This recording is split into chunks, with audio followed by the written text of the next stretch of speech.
Donald Trump was the first Republican presidential candidate to win Wisconsin since Ronald Reagan.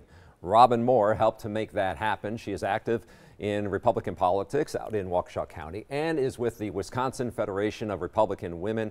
Robin, welcome to 4-1 Forward. Thank you, Charles. Are you currently satisfied with the way President Trump has handled pretty much almost his first year in office? Is he the president you thought you were going to elect? I think so, in that he's the president that we need to get the job done that the people elected him to do. We've seen him place a great constitutional conservative in the Supreme Court. Job number one. It was a reason a lot of people did come out and vote for him. We saw people voting in this election who hadn't voted in several elections past, and that was one of the big reasons that people came out and said that they were supporting Donald Trump. So when you hear people like Charlie Sykes make this argument that he's not the conservative that conservatives would want, he's not the conservative that Wisconsin conservatives were used to, how did you make the argument for yourself that this was the president for this time? And I think you said it just right. He is the president for such a time as we were facing. I think a lot of Republicans, a lot of conservatives saw what was happening in Washington create a kind of sliding back on our values and what government was supposed to be doing. What I heard very early on in Donald Trump was a voice in the conversation of saying things that people wanted to hear, making our country more secure, more safe for our children, creating a stronger economy.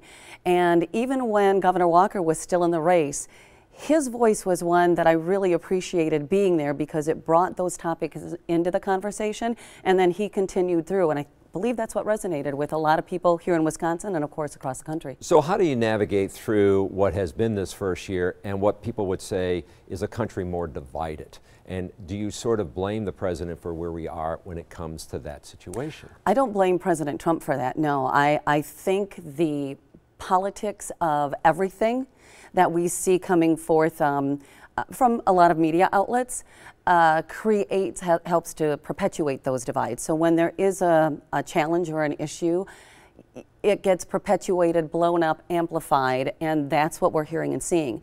But at the grassroots level, we know that what Donald Trump has accomplished in just providing consumer and confidence among the business community has seen our stock market surge, has seen jobless claims be the lowest they've been since 1973, I think was what was reported this week. And so there's a lot of good news out there. Do you think Republicans are holding him accountable for the promises he's made, especially when it comes, I mean, all we heard in 2016 was repeal and replace. He has not been able to get that done, but the Senate is the one that hasn't been able to push it forward. Exactly. I think there's a lot of people that are disappointed with how the Senate has acted on that piece of legislation. I mean, ultimately it came down to one vote. John McCain, who many of us voted for in 2008, with his thumbs up, I really felt it was a thumb, you know, in the eye of not just the president, but conservatives. And we understand that there's three co-equal branches of government, right? And we know that what Donald Trump was saying in the election was that when health care gets put on his desk, on a reformed health care plan, repealing Obamacare and putting in place true health care reforms, we know he's going to sign it. But we also know it's going to take the House and the Senate to make that happen. So do you have any concerns going into 2018? It is always difficult for the party in power to try to hold on to that position. Any concerns, given what Donald Trump has said, he does, what he tweets, and what his record would be, that will give Republicans a harder time in 2018 to try to make their case? Well, what has to be done is that his record, what has actually been accomplished in Washington since he's been elected, is what needs to be amplified versus some of these battles that are going on personally between him and other people.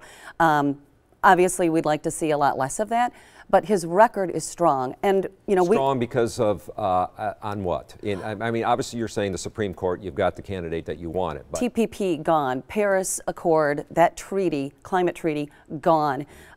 We're seeing less illegal immigration across the border, less drugs coming across the border. He's put more agents in place, increased the number of judges to hear drug and immigration cases. There's a lot that's being done that isn't being reported on. And I think if we look back when the elections were being held to replace his appointees, he went 5-0. So we've got that to stand on as well. Those were going to be some tough races, and we did a good job of keeping Republicans in there. Sounds like you're comfortable going into 2018. If you had one suggestion, lay off the tweeting? You know, yes and no. I think that the way Donald Trump operates, there is purpose to some of those, but there are some that, yes, we would like to see a little bit less of. But, you know, I want to see a strong and safe America, and we're seeing, you know, a lot of improvements even in foreign policy and foreign relations, with ISIS being reduced in Mosul, and what we're seeing in Syria now, and how China is playing a little, you know, a little less footsie with North Korea, and we're all very happy about that as well. All right, Robin Moore, thank you very much. Thank you, Charles.